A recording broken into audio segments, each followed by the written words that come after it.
Bom, a gente vai retomar a conversa com o Léo de Castro, vice-presidente da ACNI, sobre a pesquisa que mostra que a carga tributária aparece como grande vilã do custo Brasil para 70% dos ouvidos. Léo, me ouve agora? Acho que agora a gente pode voltar e você pode... Estava começando a conversar ali, a gente estava começando a conversar e infelizmente o nosso sinal caiu. Exatamente. Fui vítima de uma parte do custo Brasil. Tive um pico de energia aqui, mas já retomamos, né? Mas eu dizia que a CNI, através dessa pesquisa, ela quis chamar a atenção para esse ponto que é central, não só na competitividade de quem está produzindo no país, mas também o custo Brasil é central para a população brasileira. A população compreender que o custo Brasil faz com que ela pague mais caro pelos produtos que ela consome. O custo Brasil onera tudo que é produzido no Brasil e faz com que o consumidor tenha, então, que desembolsar um valor maior por tudo que compra, né, no nosso mercado. No que diz respeito à questão tributária, há, de fato, uma expectativa muito positiva com a implementação da reforma tributária, em especial no que diz respeito à simplificação, porque o Brasil já tem uma carga tributária muito grande, mas esse ponto a gente nem está questionando. Nós questionamos muito o quão caro é para calcular o que pagar e para ter segurança jurídica que nós estamos, de fato, pagando corretamente. Então, isso que nós esperamos que seja, que haja uma evolução com a implementação completa da reforma tributária, sendo importante ressaltar que a reforma ela está em elaboração, né? O detalhamento, né, está nesse momento em execução e nós precisamos ficar muito atentos para que, de fato, isso venha a acontecer. Será que, com o que a gente sabe da reforma tributária e esse desenho que a gente conhece até este momento, será que para o industrial brasileiro a gente vai ter um grau de complexidade mais parecido com o considerado normal pelo mundo? E aí aproveito para te perguntar sobre a alíquota, porque este foi um ponto de muita crítica durante a negociação da reforma, porque o que foi aprovado pelo Congresso Nacional tem um grupo de exceções ali, não desprezível, que acabou elevando a alíquota provável para um patamar de 27, 27,5%, de bem diferente dos 22, 23 que se cogitava no começo.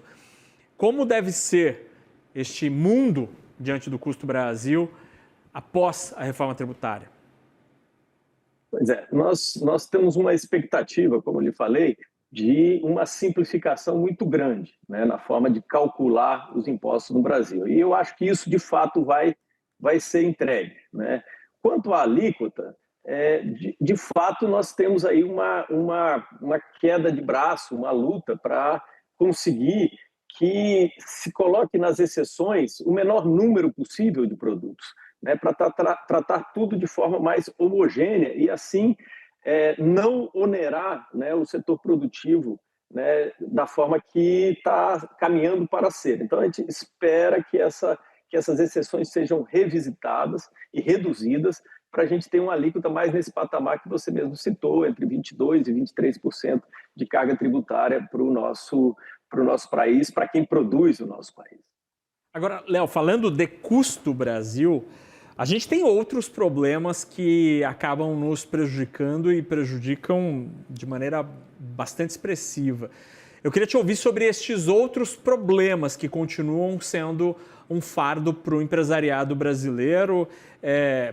Temos custos trabalhistas, temos insegurança jurídica, custos financeiros. O que dá mais para citar como sendo ingrediente desta receita nada palatável que é o custo Brasil? O custo Brasil, Naca, foi dimensionado em 1,7 trilhões de reais. Então, é um valor exorbitante, é quase 20% do nosso PIB. E, reiterando, isso faz com que tudo que seja produzido no Brasil seja mais caro e faz com que a nossa indústria perca competitividade quando compete com a indústria de outros países que não carregam essa bola de ferro pendurada no pé, né, na hora de produzir. Então, eu queria chamar a atenção para a infraestrutura, né, que é um ponto central de competitividade e que, ao mesmo tempo, né, é um oceano azul de oportunidades para dinamizar a nossa economia.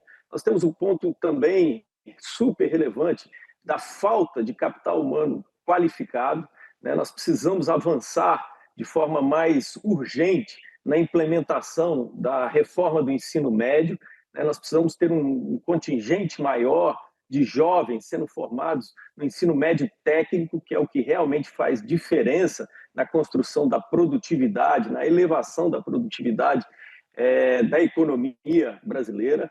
Nós temos essa agenda do custo do financiamento, né? O Brasil sempre foi e continua sendo recordista em juros reais, então isso é algo que desincentiva o investimento, né? Tira da economia a dinâmica, né? de se construir agendas produtivas e privilegia o rentismo.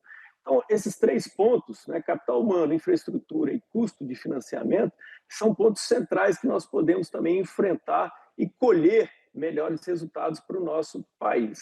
E é relevante registrar, Naka, que num Brasil que tem tantas restrições orçamentárias, num Brasil que luta tanto para realmente seguir numa linha de crescimento mais estável, enfrentar o custo do Brasil é a coisa mais óbvia, porque não demanda orçamento público, demanda vontade política de fazer o correto, de buscar a regulamentação adequada, de rever legislação, de criar segurança jurídica para que a economia funcione. Então, é a forma mais objetiva que nós temos, né, de retomar uma linha de crescimento mais sustentável para o Brasil. Muito bem, Léo. Estamos juntos nessa pauta porque acho que é de interesse comum, né, da mídia e do setor privado que a gente tenha uma economia mais eficiente. Como você mencionou, muitas dessas decisões, zero real de custo. A gente conversou com o Léo de Castro, vice-presidente da Confederação Nacional da Indústria, a quem agradeço pela conversa aqui. Peço desculpas porque o nosso jornal já acabou, infelizmente, Léo. Obrigado, boa tarde, boa semana. Obrigado, um grande abraço. Até logo.